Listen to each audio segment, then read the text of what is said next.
I've decided to make another video about this steering stem from the Peugeot Tweet, but as I've about to get started, I've realised I'm missing an important element, which I'm tell you about in 2 minutes. So this is the steering stem. Last night I spent a little while with some sandpaper. Hang on, I'll get hold of a piece of sandpaper just to show you some.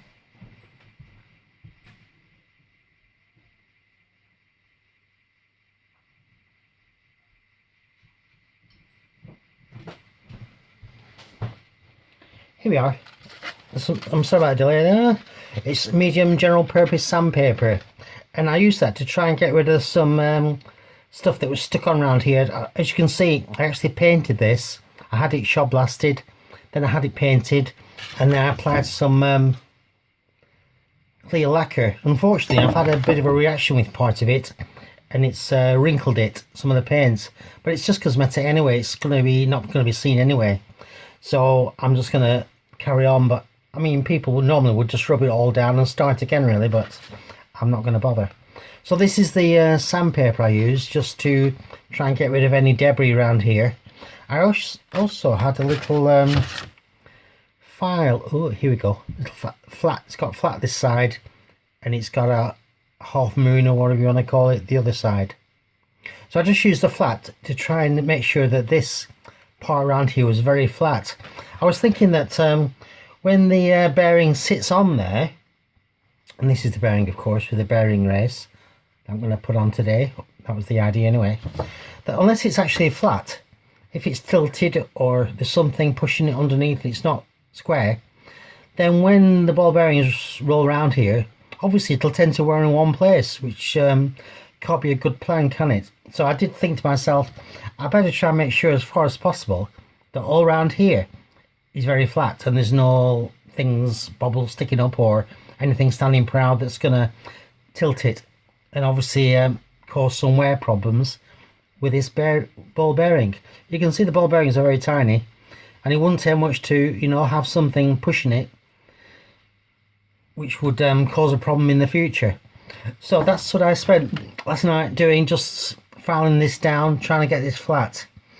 I was thinking also that when I put this together, that I think I mentioned before in the previous video, that maybe on the stem I would put some petroleum jelly, maybe just to stop any signs of rust, because when I did take it off there was signs on this stem, bits of rust, just surface rust.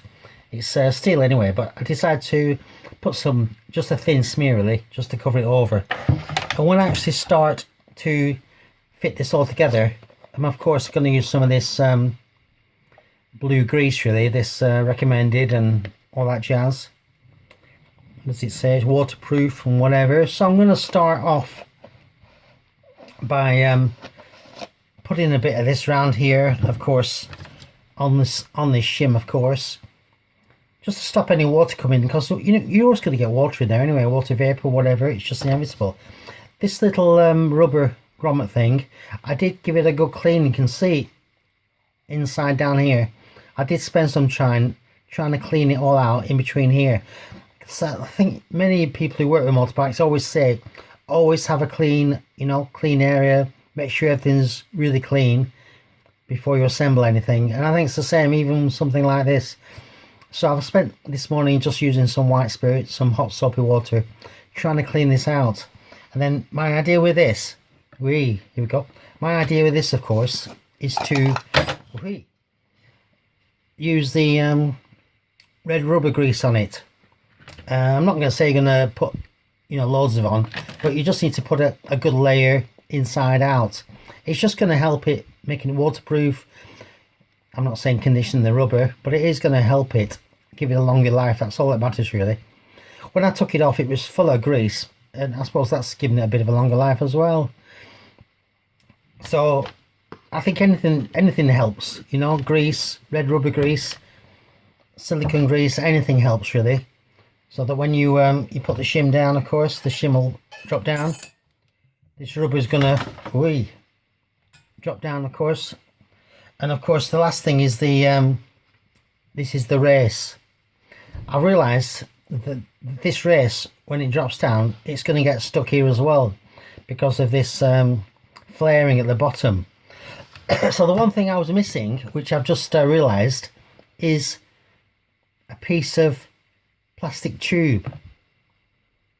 This one is about 2mm thick or something, but I don't know if you can see, but this diameter is miles too big for this. Well, it fits. Well, I suppose it goes on a little bit, but I need something a little smaller diameter, so I'm going to have to go and have a look for that. I've measured it. I've also thought that it would be a good idea, instead of having a short piece which doesn't reach to the top, to have a piece that's going to reach, you know, from the oops, let's put that over there, that's going to reach from the bottom down here, and it's going to reach over the top, so it will be easier to tap down with a piece of wood and a hammer. So I had a quick measure. Ooh, and from the bottom to round the top is about 350mm. Yeah, I measured it, about 350mm. So I'm going to try and find a piece of pipe that's 400 or above, really. So I'm going to go to the local do-it-yourself shop and see if they've got some of this rigid plastic piping, which obviously is used for sewage and all sorts of things in building.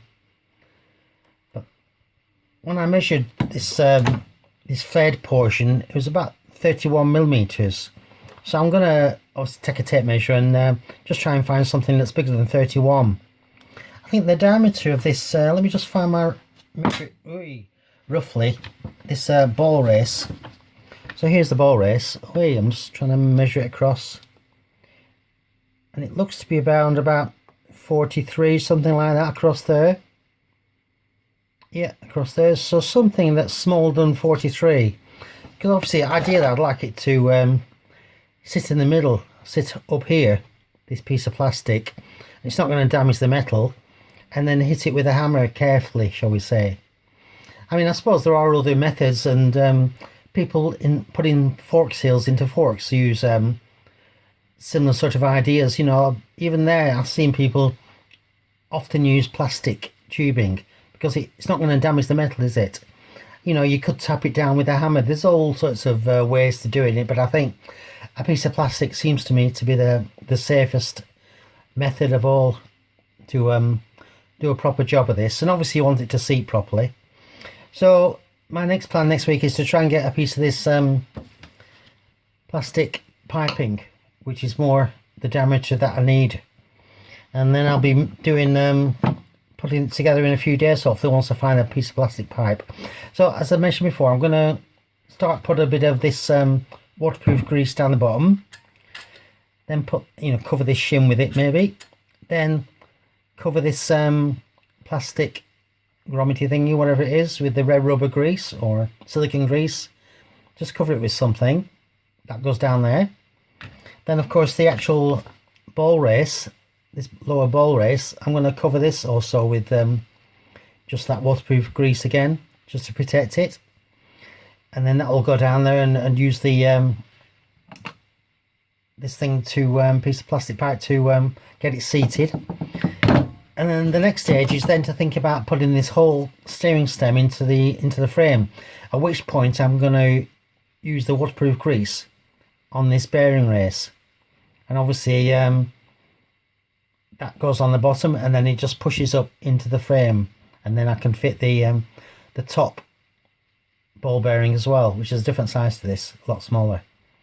So I'll do another video when I'm actually got to that stage, because that'll be an outside one, of course, because the frame is up at the garage. So I hope that's going to help some of these ideas anyway. Okay, have a good day. See you. Bye.